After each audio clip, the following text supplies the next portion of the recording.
Aurangzeb's most prominent act of cruelty was the execution of his own brother, Dara Shikoh, who was a patron of the arts and said to be a proponent of religious harmony. Aurangzeb didn't like that. He defeated Dara Shikoh in a power struggle and then had him mercilessly executed. Second, Aurangzeb ordered the destruction of several prominent Hindu temples that are the subject of politics even today. For instance, the Kashi Vishwanath temple in Varanasi and the Keshava Deo temple in Mathura. These acts were seen as attempts to impose Islamic supremacy, but they also carried with them the special Aurangzeb brand of cruelty. Third, the aggressively enforced imposition of jizya, a tax targeting non-Muslims, particularly Hindus, and was considered a discriminatory taxation policy. The fourth in Aurangzeb's legacy of cruelty was the persecution of Sikhs and a policy of suppressing the Sikh community. He ordered the execution famously of Guru Tegh Bahadur, the 9th Sikh Guru, and persecuted Sikh followers, leading to a prolonged period of conflict between the Mughal Empire and the Sikh community.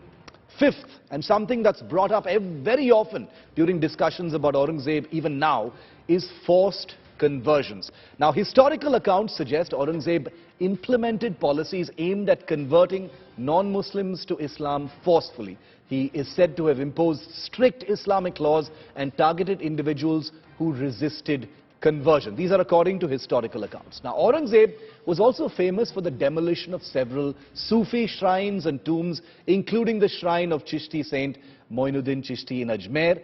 These actions were seen as an affront to Sufi traditions and practices. Aurangzeb also implemented heavy taxation policies that burdened the common population, leading to economic hardships and discontent among his subjects. Now, his prolonged military campaign against the Maratha Empire, including the brutal treatment of prisoners of war and heavy taxation, led to widespread resentment and resistance from the Marathas, which takes you back to what I began this entire discussion with. The execution of Sikh Banda Singh Bahadur, a Sikh military commander who had led a successful rebellion against the Mughals.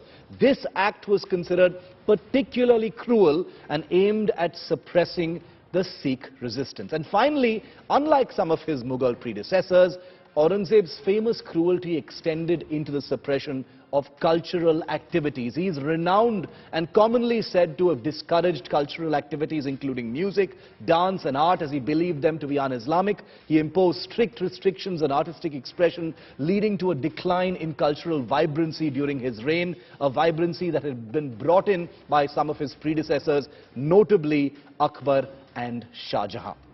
Viewer, as you well know, historical interpretations of Aurangzeb's reign vary, and there are differing perspectives on his actions. Some argue that his policies were motivated by religious zeal and a desire for strict Islamic governance, while others view them as acts of tyranny and cruelty.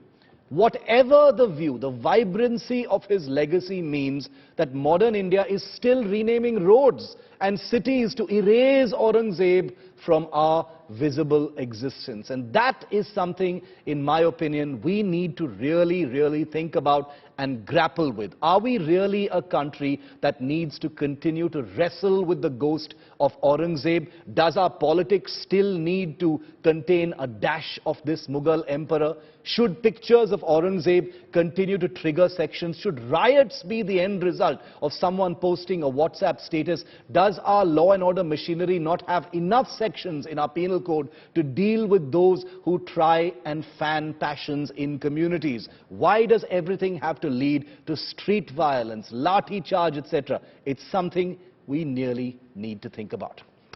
But remember that Aurangzeb is only one part of it. He was only one Mughal emperor.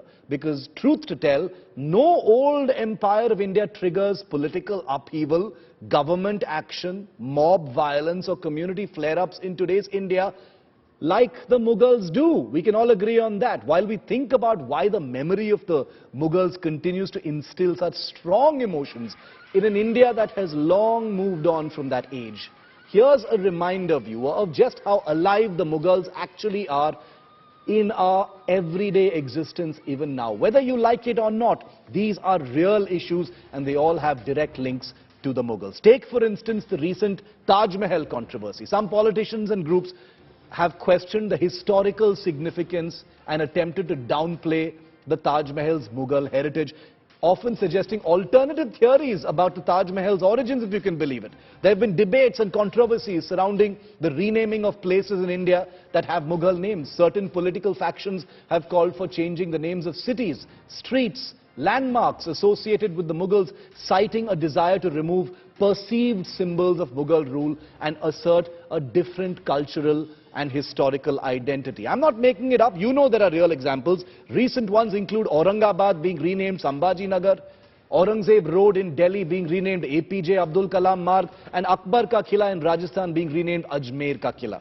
The most famous and sustained impact of Mughal rule on modern India is, you guessed it, the Babri Masjid Ram Janmabhoomi dispute, a long-standing, highly contentious issue involving a mosque built during the Mughal era that was demolished by Hindu Karsevaks in 1992. The dispute revolved around the claim that the mosque was built by Babur on the birthplace of Lord Ram. The political and legal battles surrounding this issue have been highly divisive and have shaped India's political landscape. A new Ram temple is nearly complete at that very same site and will be inaugurated early next year. The inclusion and portrayal of Mughal history in school textbooks has been a subject of political controversy repeatedly, with the NCERT recently removing Mughal chapters for school textbooks. Various groups and political parties have debated the content and interpretation of Mughal history, often seeking to highlight or downplay certain aspects to align with their respective ideological perspectives. To those with a willful hatred for all things Mughal, these actions are corrective measures of a history of cruelty and a retrieval of identity from perceived outsiders. To others, the vibrancy of Mughal politics in a brave new India only underscores the dependence of modern politicians on ghosts of long-gone rulers for today's political mileage. Wherever you stand on the Mughals, one thing appears beyond debate, viewer, and you'll agree with me. Cities, forts and roads may be renamed, but the empire won't be evaporating from our politics, sadly, anytime soon.